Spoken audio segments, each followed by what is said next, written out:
오늘도 하나님을 사랑하는 마음으로 수예배에 나오신 모든 성도님들을 주님의 이름으로 진심으로 환영하고 사랑합니다. 네, 아멘. 네, 오늘 본문을 보셔서 아시겠지만 오늘로써 드디어 사무엘을 마치려 합니다. 중간에 새벽에 나오셨던 분들은 사무엘이 새벽에도 진행되고 수요일도 하게 되니 많이 지루하셨을지 모르겠지만 저는 또 나름의 그것을 피하면서 전하는 은혜가 있어서 더 자세히 보는 시간이었던 것 같습니다. 어쨌든 오늘까지 총 15번의 시간 동안 참고 기다려주시며 함께 해주신 여러분들에게 심심한 감사를 드립니다. 네, 사무엘하 21장부터 24장까지를 일반적으로 사무엘서 후기라고 합니다. 이 부분에서는 사무엘에서부터 사울을 거쳐서 다윗에게 이르기까지 있었던 역사를 기록하고 있습니다. 그렇게 21장부터 24장까지는 하나님께서 말씀하시고자 했던 그 의미가 무엇인지를 보여주기 위해 역사의 한 사건들을 따로 모아서 편집을 했습니다. 그래서 보통 이 부분을 사무엘서 후기라고 말하게 됩니다. 그러니까 이 부분은 사무엘서 후기라고 부른다는 것은 21장부터 24장까지 나오는 이야기들은 어떤 역사적인 연대기 순으로 기록된 것이 아니라 언제 일어났을지 모르는 사건들을 의미를 위해서 순서 없이 넣었다고 볼 수가 있는 거죠. 그래서 이 부분에 대한 개요의 그 설명들을 보게 되면 이어지는 내용들을 통해 어떤 것을 강조하고 있다는 것을 우리는 깨닫게 됩니다. 따라서 문학적인 구조에 대해서 설명한 것을 보면 어떤 패턴을 가지고 있음을 우리는 발견하게 되죠. 21장에서 22장까지의 내용을 보시면 하나님께서 이스라엘에게 내린 재앙에 대한 이야기, 이어서 사울의 죄에 대한 이야기가 나오게 되고 그 뒤로는 블레셋과의 전투에서 다윗 편에 있었던 용사들의 이야기가 등장합니다. 그리고 그 용사들로 인해서 승리한 것에 대해서 하나님께서 사울과 모든 원수로부터 다윗을 지켜주심에 감사하는 다윗의 노래에 관한 말씀이 등장하게 되죠. 그래서 이 내용들을 보면 20장의 내용보다 훨씬 더 전의 이야기가 뒤에 나오게 되는 것을 보게 되죠. 하지만 이 부분에 대한 문학적인 패턴을 보면 죄를 이야기하고 다윗의 용사들의 신실함을 이야기한 후에 다윗의 찬양과 노래를 이야기합니다. 이것을 보통 이렇게 문학적으로 나눌 때 A, B, C로 이렇게 나누게 되는데요. 그래서 죄와 벌 그리고 속죄를 통한 하나님의 은혜에 대한 내용이 등장하게 되는 겁니다. 그리고 이어지는 23장부터도 이것을 역순으로 보여주게 되죠. 다윗의 유언과 하나님의 약속에 대한 이야기를 먼저 하고 또다시 영웅에 대한 이야기, 다윗을 지켜주었던 용사들의 이야기를 한 다음에 마지막에는 다윗의 죄에 대한 이야기를 하고 마치게 되는 거죠. 그렇게 이 두 부분의 결론인 21장 14절과 24장 25절은 그 땅을 위한 기도를 들으셨다라는 내용으로 마치게 되는 겁니다. 그래서 이 전체적인 문학적인 구조를 통해 결국 강조하고자 하는 내용이 있다는 것을 우리는 깨닫게 되죠. 구약 문학에서 보통 대조를 이루고 만들어진 것은 대체적으로 중간에 위치한 내용이 가장 중요한 핵심적인 내용이긴 합니다. 그 내용은 바로 미래에 대한 약속, 언약과 다윗의 하나님을 향한 찬양입니다. 사무엘서의 주제 중에 하나는 하나님을 믿는 사람들이 왜 고통을 받아야 하는지에 대한 질문에 답을 해주는 것입니다. 하나님의 백성들이 고통을 당하는 이유는 우리들의 죄 때문이라고 이야기하죠. 그래서 이 후기의 내용들을 두 부분으로 나누어서 첫 번째 부분부터 먼저 보게 되면 죄에 관한 이야기를 하고 용사에 대한 이야기를 한 다음에 이어서 다윗의 노래를 이야기하게 되죠. 그리고 이때 죄에 대한 이야기를 할 때 뒷부분에도 마찬가지로 죄로 인한 이스라엘의 고통에 대해서 설명하고 있습니다. 언제인지 정확하게 알 수 없지만 다윗이 다스리던 때에 3년 동안의 기근이 있게 됩니다. 그래서 다윗은 하나님 앞에서 기도를 하게 되죠. 그러자 하나님께서 다윗에게 말씀하시기를 이 땅에 기근이 있게 된 것은 바로 너희들의 죄 때문이다 라고 말씀하십니다. 구체적으로 왜 3년 동안 비가 오지 않았는지 그런 기근을 맞게 되었는가?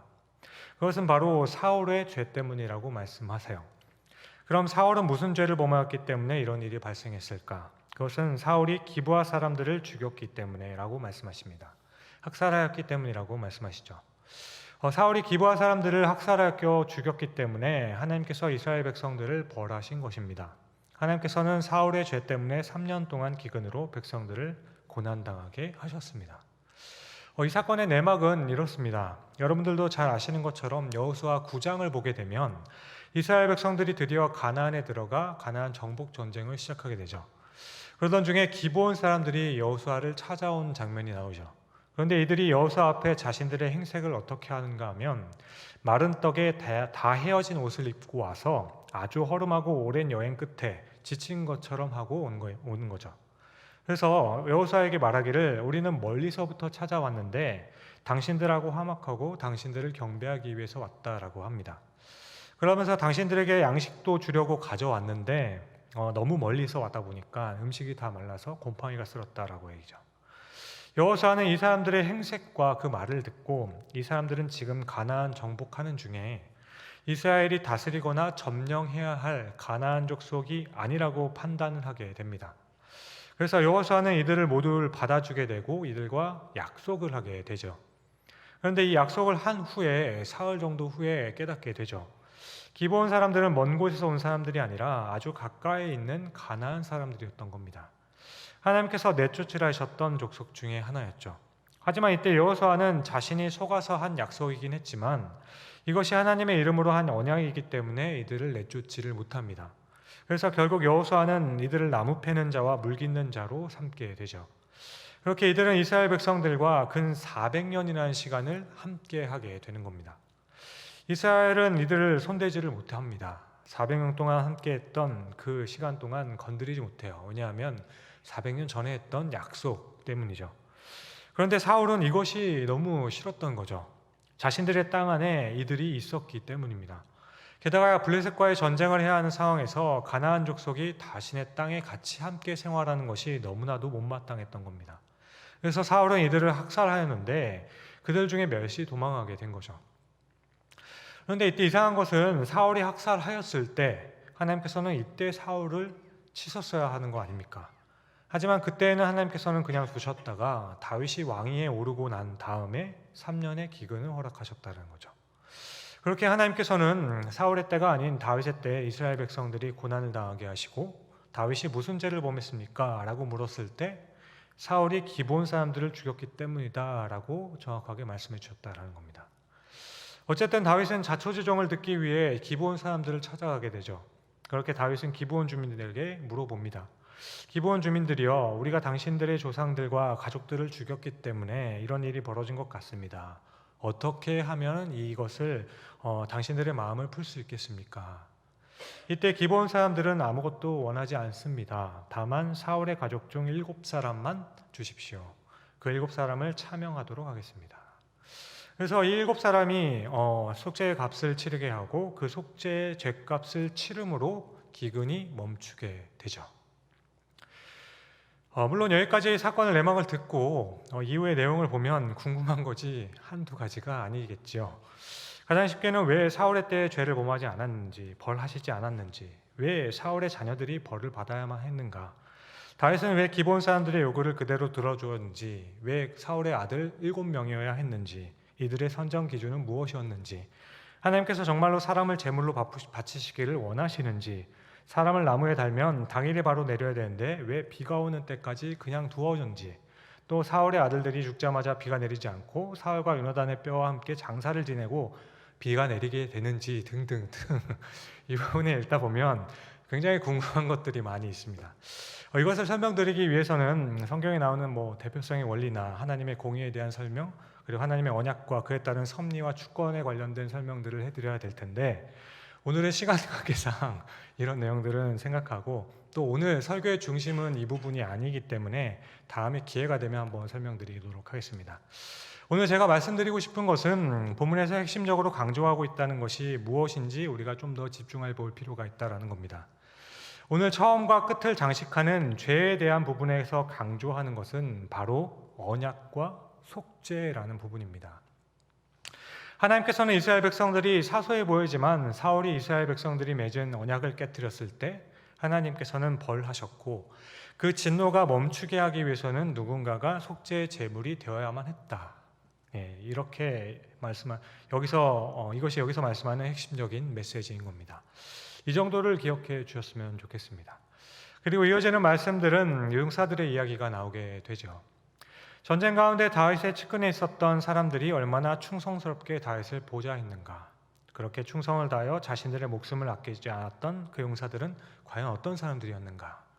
이 모두는 다 다윗과의 그 언약에 충성했던 사람들이라는 것이죠. 다윗과 언약에 충성했던 사람들로 인해서 다윗은 전쟁을 승리할 수 있었다라는 것입니다. 그러니까 언약을 배반하고 있는 그 사울과 그로 인해 나타난 그 재앙, 반면에 언약을 지키고 끝까지 다윗과 함께 했던 용사들을 통하여서 이루어진 그 성공, 이렇게 언약에 대한 배반과 충성을 대조시키고 있는 거죠. 이어서 다윗이 하나님을 찬양하고 찬송하면서 하나님은 신실하시고 언약에 분명하시며 하나님께서는 약속을 지키시는 분이라는 그 내용으로 노래를 지어서 22장의 노래를 부르게 되는 겁니다. 그리고 난 다음에 다시 오늘 본문에서는 다윗의 죄에 대한 이야기를 하고 있는 거죠. 이전에는 다윗의 유언이 있었고 용사들의 이야기를 한 번 더 해서 용사들이 신실했던 것을 강조했던 겁니다. 그런데 다윗이 또 범죄하였다라고 하는 거죠. 그러니까 여기서 본문의 전체적인 흐름 가운데서 이야기하고자 했던 것은 사울이나 다윗이나 모두 다 범죄했다라는 겁니다. 그렇게 당시 이 사무엘서를 보게 되었던 또 듣게 됐던 이스라엘 포로기에 있었던 백성들이 오늘 말씀을 전해 들으면서 이스라엘 백성들은 조상들이 범죄했기 때문에 그 언약을 깨뜨려서 포로 생활을 하게 되었다는 것을 깨닫게 되는 겁니다. 그것을 깨닫게 하기 위해서 이렇게 구조를 짜게 된 거죠. 또한 지금 우리에게도 하나님의 백성들이 왜 고난을 당하는 것인가? 그것은 가장 첫 번째로 1차적인 문제는 우리의 죄 때문이라는 것을 말씀하고 계시는 겁니다. 그런데 오늘 24장을 보셔도 알겠지만 1절을 보면은 이거부터가 잘 이해가 안 되는 본문입니다. 여호와께서 다시 이스라엘을 향하여 진노하사 그들을 치시려고 다윗을 격동시키사 가서 이스라엘과 유다의 인구를 조사하라 하신지라. 지금 다윗이 범하고 있는 치명적인 죄는 인구조사라고 합니다. 그런데 이 인구조사를 한 원인이 하나님께서 이스라엘을 향하여 진노하셨기 때문이다라고 하죠. 그렇게 다윗의 마음을 격동시켜서 움직이셔서 인구조사를 하게 만드셨다라고 합니다. 우리는 다윗이 무슨 죄를 지었기에 하나님께서 진노하셨는지 모릅니다. 무슨 죄인지 정확하게 모르지만 그 죄 때문에 다윗의 마음이 격동시켜서 다윗이 인구조사를 하게 하셨습니다. 그런데 문제는 인구조사를 했기 때문에 하나님께서는 이스라엘을 치세요. 뭔가 이상하지 않습니까? 하나님께서 하라고 해서 했는데 벌을 받습니다. 게다가 같은 내용을 다루고 있는 역대상의 내용을 보아도 재밌어요. 역대상 21장에는 사탄이 다윗의 마음을 유혹하여서 다윗이 인구조사를 하게 되었다라고 해요. 그러니까 역대상에서는 사탄이 다윗의 마음을 움직였고 사무엘하에서는 하나님께서 다윗의 마음을 움직이게 하셨다라는 거죠. 이것을 어떻게 우리는 이해해야 할까? 이 부분에 대해서 우리는 유대인들의 문학적인 사고방식을 이해하면 조금은 이해할 수 있을 것 같습니다. 유대인들은 어떤 사건의 원인을 분석할 때 2차적인 원인을 이야기하지 않습니다. 우리는 보통 생각하기를 어떤 일이 발생하면 그 발생된 일에 대해서 결정적인 원인이 있고 그에 따른 2차적인 원인에 대해서 우리는 생각하게 되죠. 그런데 유대인들은 언제나 결정적인 원인만을 이야기하는 거예요. 우선적인 원인이 부차적인 원인보다 더 중요하기 때문입니다. 그래서 성경에서도 종종 나타나게 되고 유대 문학에서 나타나는 거죠. 유대인들은 이 세상의 모든 일에 하나님께서 개입하시고 다 알고 계시기 때문에 항상 우선적인 이유는 모든 것이 하나님께 있다라는 것입니다. 그러니까 유대인들의 우선적인 원인과 2차적인 원인이 어떤 연결고리가 있는지를 말하지 않고 하나님께서 하게 하셨다, 하나님이 하신 일이다 라고 하면 되는 거예요. 왜냐하면 하나님께서는 모든 것을 알고 계시기 때문이죠. 하나님께서 온 우주를 주관하시기 때문에 하나님께서 그렇게 하도록 하셨다라는 겁니다. 결정적인 원인만 이야기하는 거죠. 따라서 사무엘서 역대기서의 기록은 우리가 보기에는 매우 달라 보이지만 유대인들의 문화적인 상황에서는 모든 것의 원인이 되고 모든 것을 주관하고 다스리시는 분이 하나님이시라는 그 의도에서 보면 전혀 문제가 될 게 없다라는 겁니다. 그래서 역대기서와 사무엘서에서도 유대인들이 보기에는 하나님께서 하신 일이라고 하면 전혀 문제가 되지 않는 거예요. 하지만 현대인들은 우리의 사고에서 보면 이것이 이해가 되지 않는 거죠.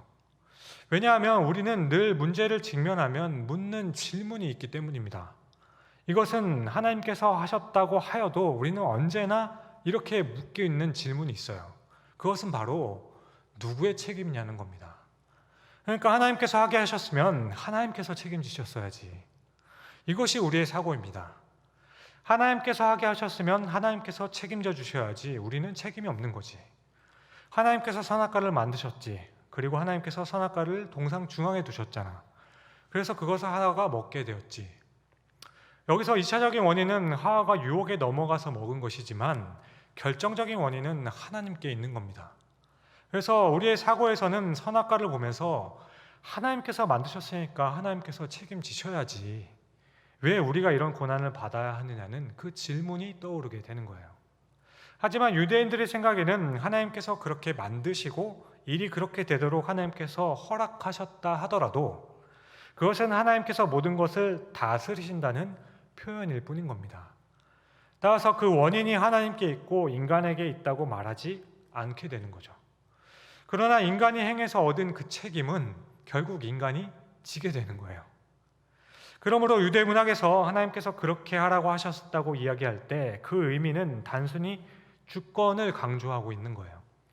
하나님의 주권적인 섭리를 강조하기 때문에 이런 겁니다.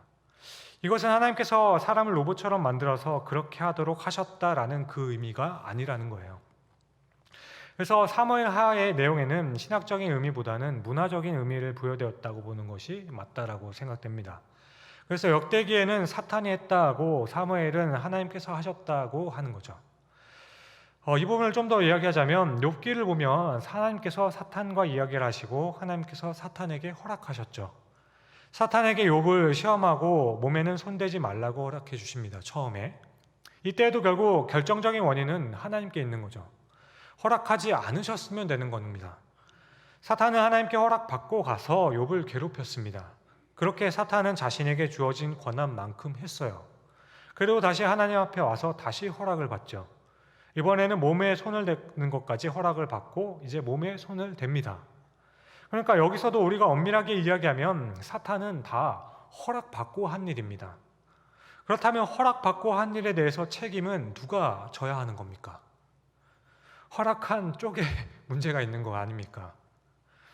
우리 문화에서 제가 제 아이들에게 제 허락을 받고 만약에 술을 마셔도 됐다 그래서 술을 먹였어요. 아직 8살하고 6살인데 너무 이른감이 있지만 어쨌든 제 허락하에 그렇게 되었으면 그 책임이 누구한테 있죠? 저에게 있는 겁니다. 그런데 사탄은 허락받고 했는데 나중에 하나님께서는 사탄을 벌하세요. 욥기에서도 하나님께서 허락하셨다는 것은 하나님께서 다 알고 계시고 주관하신다라는 뜻인 거예요. 그러나 성경은 2차적인 원인에 대해서 설명하고 있지 않지만 2차적인 원인자가 책임을 지는 겁니다. 그러니까 하나님께서 다윗을 격동시켰다고 말씀하시지만 다윗이 죄를 범한 것입니다.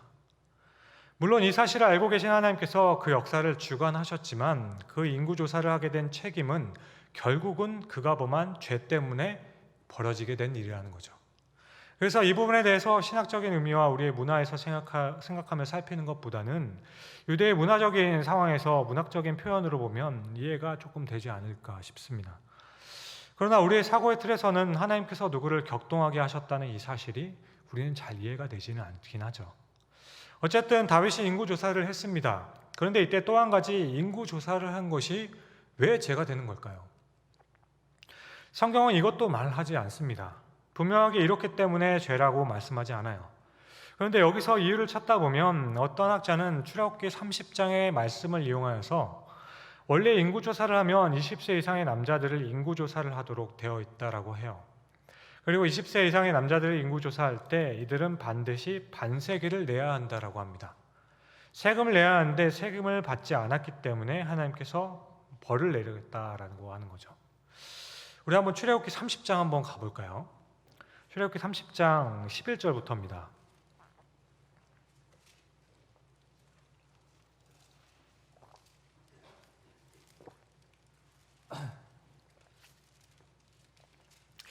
출애굽기 30장 11절부터 보시면 이렇게 말씀합니다.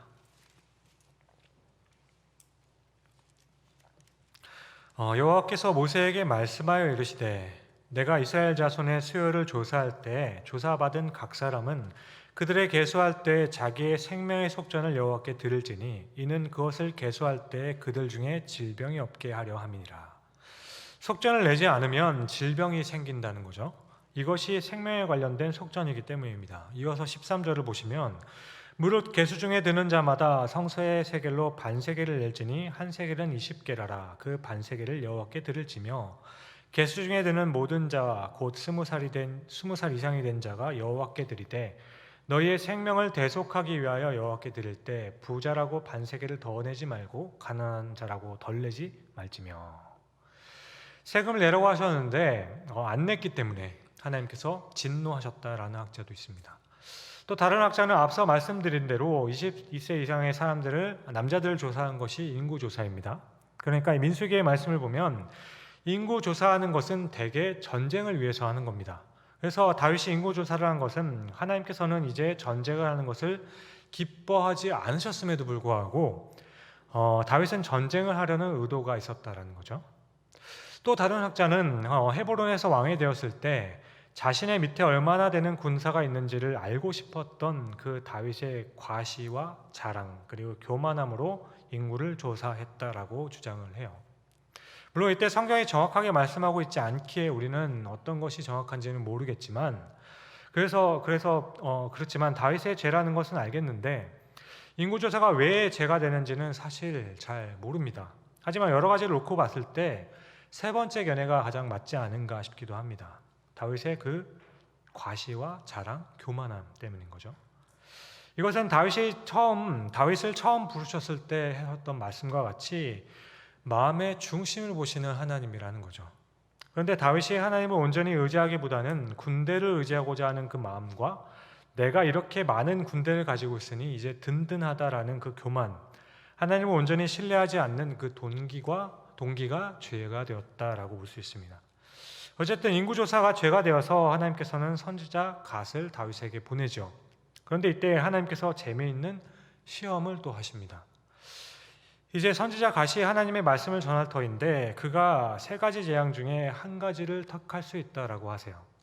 하나는 3년 기근을 하겠느냐, 또 3년 기근이 나오죠. 다른 하나는 전쟁에 패해서 3개월 동안 유리하는 자가 될 것이냐, 아니면 3일 동안 온역에 걸려서 전염병으로 인해 백성들이 죽도록 할 것이냐 하십니다. 만약 여러분들이라면 이 세 가지 중에 무엇을 택하시겠습니까? 3년 기근, 3개월 도망, 3일 전염병. 여러분은 세 가지 중 어떤 것으로 하시겠습니까? 기왕이면 짧은 게 낫지 않겠습니까? 빨리 끝나는 것이 낫지 않아요? 그런데 이때 다윗도 3일 전염병을 선택했지만 그 이유는 기간이 짧았기 때문은 아닙니다.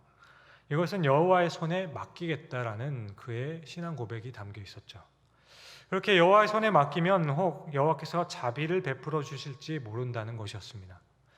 여호와는 벌을 내리신 후에도 자비하심으로 인해 끝까지 벌을 하지 못하시고 중간에 그만두신다라는 거죠. 이 자비하심을 의지해서 3일 전염병을 선택했습니다. 그런데 이것은 또 치명적인 실수가 되기도 하죠.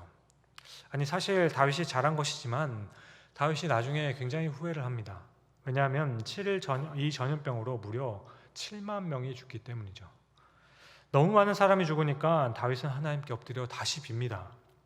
하지만 다윗의 결정은 옳게 되죠. 그렇기 때문에 더 옳게 되는 겁니다. 왜냐하면 그렇게 하나님의 손에 맡기고 또 하나님의 도우심을 의탁하였기 때문이죠.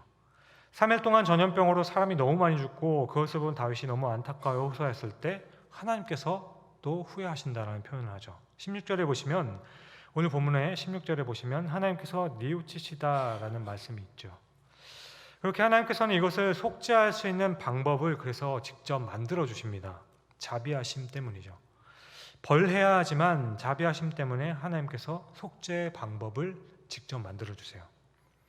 역대기에는 오르난이라고 되어 있고 사무엘하에는 아리우나라고 되어 있습니다. 하지만 우리 성경에는 전혀 다른 것 같지만 히브리 표기로 보면은 별로 다르지 않습니다. 별 차이가 없어요. 어쨌든 우리는 사무엘서를 보고 있으니 아리우나라고 하겠습니다. 아리우나라는 사람의 집 앞에 천사가 서 있는 것을 보게 되죠. 그리고 그 천사가 이스라엘을 치고 있는 모습을 봅니다. 하나님께서는 이 아리우나의 타작마당에 가서 속죄제를 드리라고 말씀하세요. 그 속죄제로 인해서 이스라엘을 치고 있는 그 천사의 분노를 누그러뜨리라고 말씀해 주십니다. 그러면 전염병이 멈춘다라고 하세요. 그러니까 이 일은 3일이 되기 전에 일어난 일이겠죠. 3일이 온전히 지났다면 이미 끝난 일이기 때문에 이렇게 속죄제를 드릴 필요가 없는 겁니다.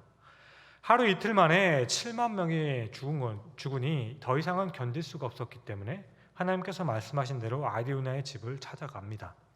그리고 아리우나에게 타작마당에서 제사를 드린다고 하니까 아리우나는 우리 집에 다 준비되었다라고 하죠. 우리 집에 있는 소를 쓰시고 마당도 사용하십시오. 하지만 이때 다윗은 이렇게 말합니다. 오늘 보면 바로 앞절인 17절부터 보게 되시면 다윗이 백성을 치는 천사를 보고 곧 여호와께 아뢰어 이르되 나는 범죄하였고 악을 행하였거니와 이 양의 무리는 무엇을 행하였나이까 청하건대 주의 손으로 나와 내 아버지의 집을 치소서 하니라. 이날에 가시 다윗에게 이르러 그에게 아뢰되 올라가서 여부스 사람 아리우나의 타작마당에서 여호와를 위하여 제단을 쌓으소서 하매 다윗이 여호와께 명령하신 바 가세 말대로 올라가니라. 아리우나가 바라보다가 왕과 그의 부하들이 자기를 향하여 건너옴을 보고 나가서 왕 앞에서 얼굴을 땅에 대고 절하며 이르되 어찌하여 내 주 왕께서 종에게 임하시나이까 하니 다윗이 이르되 내게서 타작마당을 사서 여호와께 제단을 쌓아 백성에게 내리는 재앙을 그치게 하려 함이라 하는지라. 아리우나가 다윗에게 아뢰되 원하건대 내 주 왕은 좋게 여기시는 대로 취하여 드리소서. 번제에 대하여는 소가 있고 뗄 나무에 대해서는 마당질하는 도구와 소의 멍에가 있나이다. 왕이여 아리우나가 이것을 다 왕께 드리나이다 하고 또 왕께 아뢰되 왕의 하나님 여호와께서 왕을 기쁘게 받으시기를 원하나이다. 왕이 아리우나에게 이르되 그렇지 아니하다. 내가 값을 주고 내게서 살이라. 값 없이는 내 하나님 여호와께 번제를 드리지 아니하리라 하고 다윗이 은 50세겔로 타작마당과 소를 사고 그곳에서 여호와를 위하여 제단을 쌓고 번제와 화목제를 드렸더니 이에 여호와께서 그 땅을 위한 기도를 들으시매 이스라엘에게 내리는 재앙이 그쳤더라. 여기서 또 보면 다윗이 은 50세겔로 주고 샀다고 되어 있고 역대기의 기록에는 600세겔을 주었다라고 기록합니다. 그래서 이 둘이 맞지 않는다라고 하지만 이것은 사무엘서에 나오는 50세겔은 오늘 본문을 보아서 알겠지만 소와 타작마당을 산 값이고 역대기에 나오는 600세겔은 그곳 전체를 산 값이라고 보면 됩니다.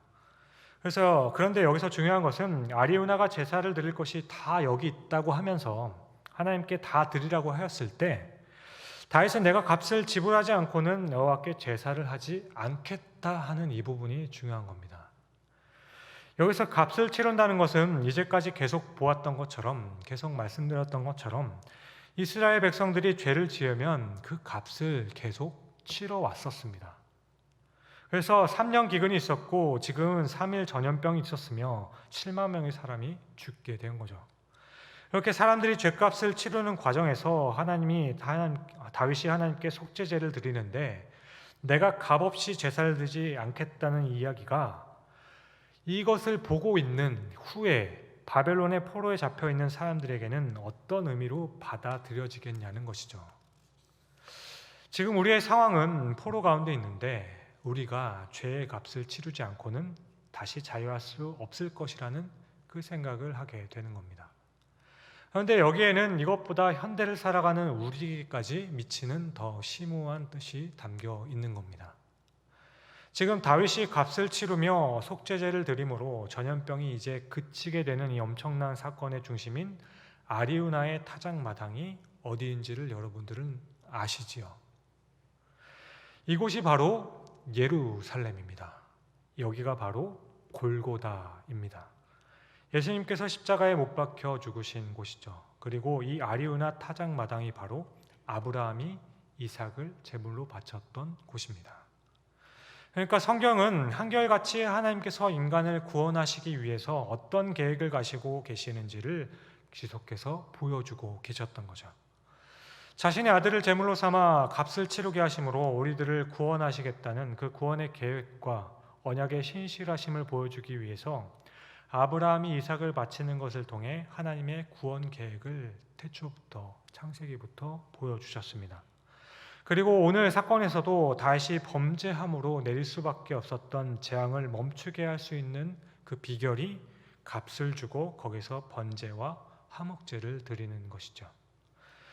죄와 그리고 그에 따른 벌, 그리고 속죄를 통한 은혜, 성경은 이 모든 내용 가운데 이것을 쭉 담고 있었던 것입니다. 결국 이 사건은 우리 모든 인류가 어떻게 우리의 죄값을 치르고 하나님의 진노를 멈추게 할 수 있을까? 누군가가 값을 치러야 한다는 것을 깨닫게 해주는 것입니다. 이 값을 치르는 사건이 바로 예수 그리스도의 십자가의 사건입니다. 오늘 하나님께서는 아주 우연인 것처럼 보이지만 아리우나의 땅 골고다 예루살렘을 하나님께서는 택하신 겁니다. 그리고 그곳에서 희생 제물을 드림으로 하나님의 진노를 누그러뜨리는 사건을 보여주고 계십니다. 따라서 여기서 우리가 볼 수 있는 몇 가지가 있다면 먼저는 바로 이 언약입니다. 하나님의 언약에 대한 철저함과 신실함이죠. 언약을 깨뜨리면 하나님의 진노가 임하고 언약을 깨뜨리면 하나님께서 치십니다. 그럼에도 불구하고 하나님께서는 이 언약을 완전히 깨뜨리시는 법이 없습니다. 인간이 언약을 깨뜨릴 때마다 하나님께서는 속죄제를 통해서 다시 그 언약을 회복하게 하시죠. 우리가 죄를 지을 때마다 우리를 위해 죽으신 예수 그리스도를 바라보심으로 우리의 죄를 속량해 주시는 겁니다. 그렇게 하나님께서는 신실하게 그 언약을 지켜주신다라는 약속이 담겨 있는 거예요. 그러므로 오늘 이 글을 읽는 1차적인 독자였던 포로 생활을 하는 이스라엘 백성들에게는 하나님께서 너희는 반드시 다시 돌아가게 될 것이라는 그 약속을 말씀하고 있는 겁니다. 그리고 더 나아가 지금을 살아가는 우리에게는 예수 그리스도를 통해서 하나님께서 우리에게 하셨던 그 약속, 믿음의 조상이었던 아브라함과 하신 그 약속은 반드시 이루어질 것이라는 그 약속을 말씀해 주고 있는 겁니다. 사랑하는 성도 여러분, 하나님의 신실하심은 예수 그리스도를 통해서 우리에게 이미 보여주셨습니다. 이것은 또한 다시 오실 주님을 통하여서 이 약속이 완전하게 이루어질 그날이 분명히 있을 것을 우리는 믿을 수 있게 되는 겁니다.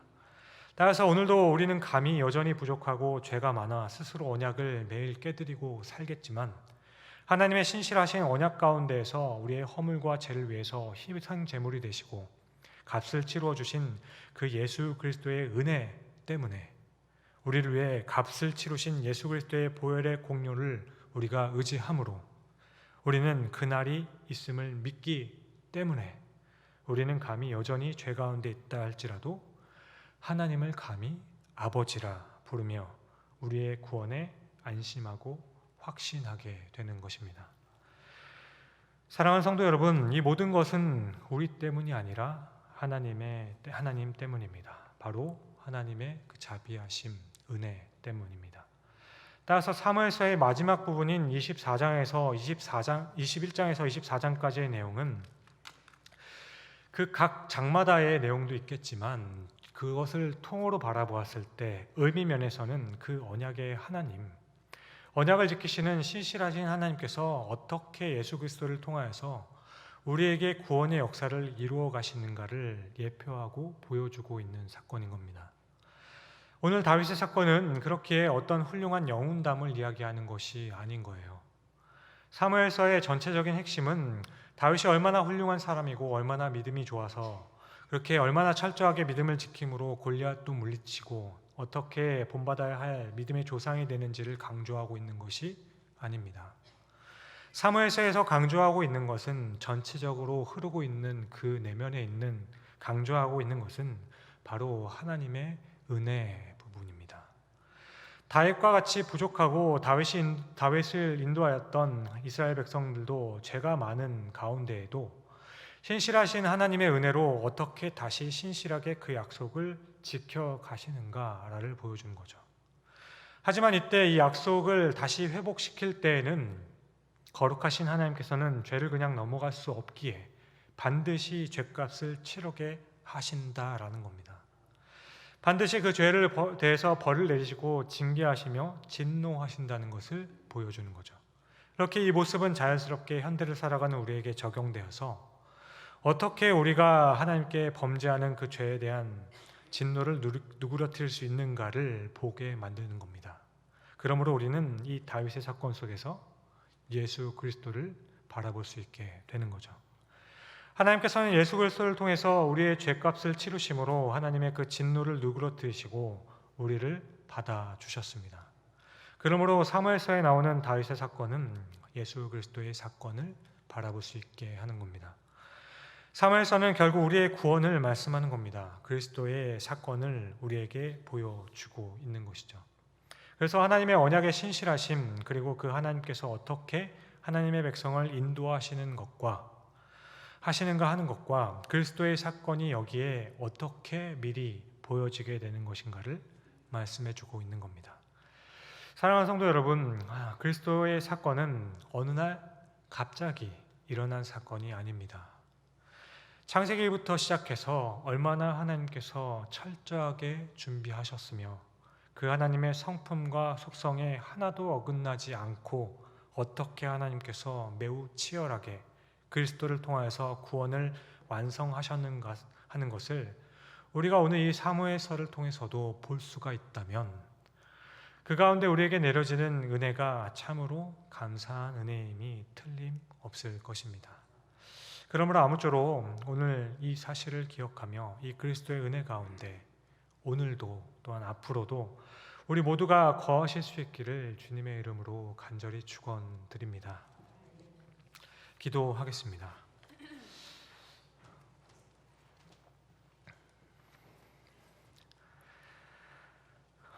사랑과 은혜가 풍성하신 주님, 우리는 다 양 같아서 그릇 행하여 각기 제갈 길로 가기로 바빴지만 하나님께서는 우리 모두의 죄악을 주께 감당시키시며 다시 회복해 하시는 길을 열어 주셨습니다. 이렇게 주님은 가장 낮은 자의 모습으로 우리의 삶에 찾아오셔서 우리에게 평안을 허락하셨고 이 땅의 삶에서는 절대로 꿈꿀 수 없었던 하나님의 나라를 우리에게 보여주셨으며 연약한 우리의 친구가 되어주셨으며 힘없는 우리와 동행하사 우리의 인생을 위로해 주셨습니다. 그렇게 이제는 이 땅의 삶의 전부가 아님을 알아 하나님의 나라를 꿈꾸며 매일을 하나님과 동행하기를 기도하고 기대하며 살아갈 수 있는 살아있는 이 소망을 잇는 삶을 허락해 주셨습니다. 우리는 오늘도 이 사실을 말씀을 통해 확인하게 되고 깨닫게 됩니다. 언약에 신실하신 하나님, 죄를 미워하사 벌하시지만 그 가운데서도 자비하셔서 새로운 살 길을 열어주시는 그 주님, 그 은혜로 다시 회복되어 하나님의 백성으로 삶을 살아갈 수 있도록 도와주시는 성령님, 우리 삶에 반복되는 이 사이클이 있을진데 죄와 벌 그리고 속죄만을 반복하는 삶이 아니라 이제는 날마다 다시 나를 살리신 그 은혜를 기억하며 그 은혜 가운데 살아가며 하늘의 기쁨과 평강이 넘쳐 다윗과 같이 결국에는 하나님을 찬양하는 우리네 삶이 될 수 있게 하여 주시옵소서. 그렇게 당장 오늘 이 예배당을 나서는 순간부터도 내가 사는 것이 아니라 내 안에 예수를 믿음으로 살아내는 귀한 인생들 될 수 있게 하여 주시옵소서. 이 모든 말씀을 귀하신 우리 구주 예수 그리스도의 이름으로 감사하며 기도드립니다. 아멘.